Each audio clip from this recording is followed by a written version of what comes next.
শেখ হাসিনা পালিয়ে গেছে, শেখ হাসিনা নাই, শেখ হাসিনা চলে গেছে, শেখ হাসিনা পালায়নি।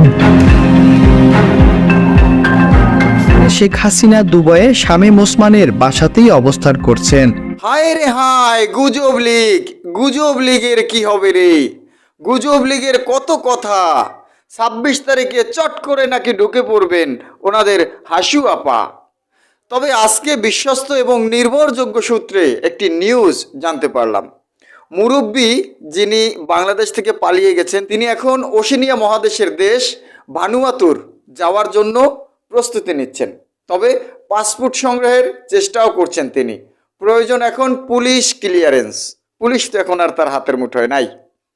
45 দিনের মধ্যে পাসপোর্ট পেলে আজমান ছেড়ে ভানুয়াতুর উদ্দেশ্যে যাত্রা শুরু করবেন এই মুরব্বী। চট করে আর দেশে আসা হলো না মুরব্বীর। আহারে মুরব্বী, বাংলাদেশ থেকে পালিয়ে ভারত, এখন তাকে ভারত সরকারও আর রাখতে পারলো না। গেল আরব আমিরাতের আজমানে, সেখানে কিন্তু আছে শামীম ওসমান। শামীম ওসমানও কিন্তু পালিয়ে প্রথমে ভারত গিয়েছিল, তাকে আজমির এবার দেখা গিয়েছে।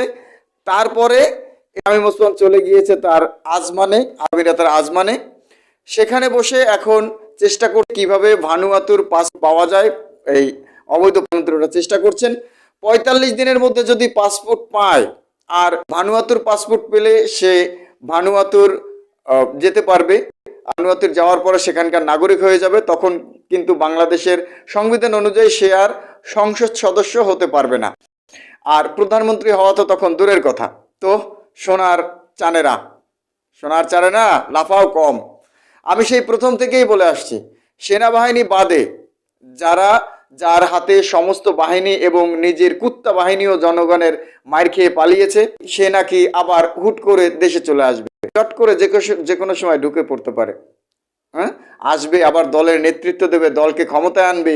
এ কথা বিশ্বাস করে যারাই লাফাবে, তারাই নিজেদের গলায় নিজেরাই রশি পড়বে।